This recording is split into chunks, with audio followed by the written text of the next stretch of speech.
자, 이번 시간은 대기오염 물질의 정의 및 분류에 대해서 강의를 진행해 보도록 하겠습니다.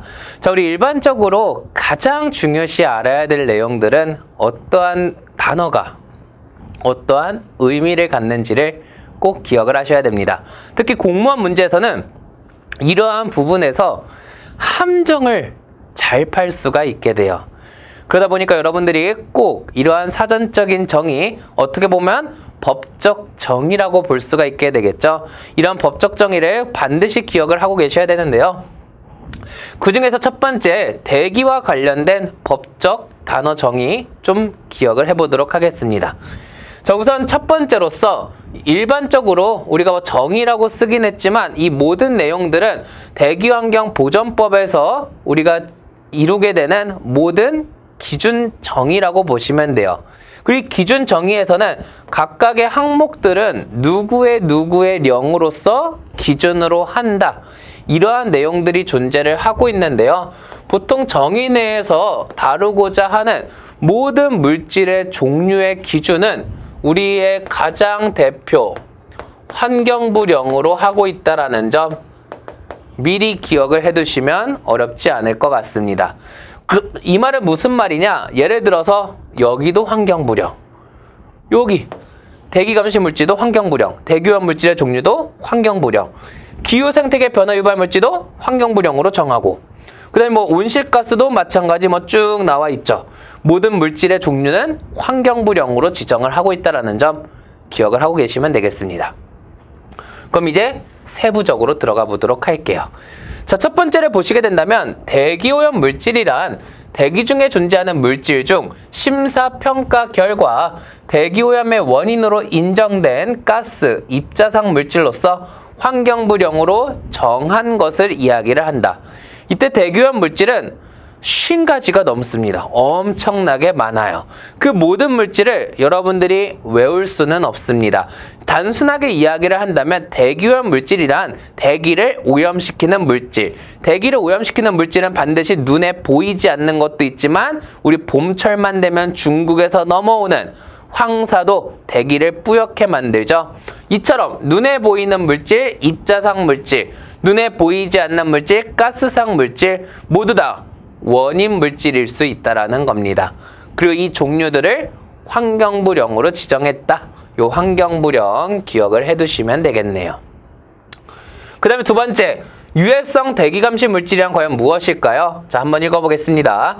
대기오염 물질 중 심사평가 결과 사람의 건강이나 동식물의 생육에 위해를 끼칠 수가 있어 지속적인 측정이나 감시 관찰이 필요하다고 인정된 물질로서 역시나 환경부령으로 지정을 하였다. 환경부령으로 지정한 물질 있다라는 점 기억을 해두시면 될 것 같고요. 자, 중요한 점은 바로 밑에입니다. 바로 3번. 너무 중요하겠죠? 자, 기후 생태계 변화 유발 물질이란 지구온난화 등의 생태계 변화를 가지고 올 수 있는 기체상 물질로서 온실가스와 환경부령으로 정한 것을 이야기를 합니다. 즉, 기후 생태계 변화 물질은 온실가스, 환경부령으로 정한 것 두 가지가 모두 포함된다라는 거예요. 이때 온실가스는 6가지가 있습니다. 환경부령으로 정한 것 2가지가 있어요. 총 8가지가 기후생태계 변화 유발 물질로 지정이 되어 있습니다. 자, 이때 기후생태계 변화 유발 물질로 먼저 환경부령으로 정하는 것이 바로 하단에 나와 있습니다. 그래서 하단에 나와 있는 걸 보게 된다면 환경부령으로 정하는 것들은 염화불화탄소와 수소염화불화탄소가 있다라는 거. 즉, 염화불화탄소라고 하는 것을 우리가 CFC라고 이야기를 하죠. 그 다음에 수소염화불화탄소라는 건 HCFC를 이야기를 하게 됩니다. 이것들이 바로 환경부령으로 정하는 기후생태계 변화물질이라고 보시면 돼요. 그러면 온실가스라는 건 무엇일까요? 온실가스 바로 하단에 나옵니다. 연결해서 같이 알아두시는 게 이해가 조금 더 빠를 수가 있겠죠. 자, 온실가스라고 하는 것은 밑에 나와 있듯이 잘 안 보이니까 지우겠습니다. 자, 적외선 복사열을 흡수해서 온실, 즉 이때 온실가스라는 것 자체를 좀 알아두셔야 되는데 가스는 가스인데 왜 이름에 온실이 들어가 있을까요? 영어로서는 이러한 온실가스에 의한 효과를 온실효과라고 해서 greenhouse impact라고 이야기를 하게 됩니다. 즉 온실은 식물 등 화초, 여러 가지 온도에 영향을 받는 식물들을 키우기 위해 난방시설을 갖춘 것을 우리는 온실이라고 이야기를 하게 됩니다. 겨울철에는 식물이 생육하기엔 너무 어려운 온도 조건이에요, 우리나라는. 그러다 보니까 이 겨울철에도 항상 식물 생육에 영향을 주지 않도록 충분한 온도 조건을 유지할 수 있도록 따뜻하게 만든 실내 공간을 온실이라고 표현을 하게 됩니다. 온실 효과는 말 그대로 이거예요. 온실처럼 지붕의 돔 내부는 따뜻합니다. 이 돔의 역할을 하는 것들이 온실가스예요. 그 이 온실가스 내부 어떻게 보게 된다면 우리가 살고 있는 공간이 되겠죠. 이 공간 안은 온실처럼 따뜻하게 유지가 돼요.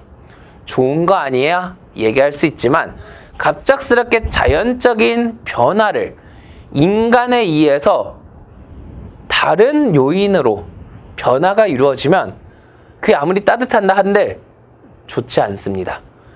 겨울에도 따뜻하다? 여름에는 더욱더 뜨거워지겠죠.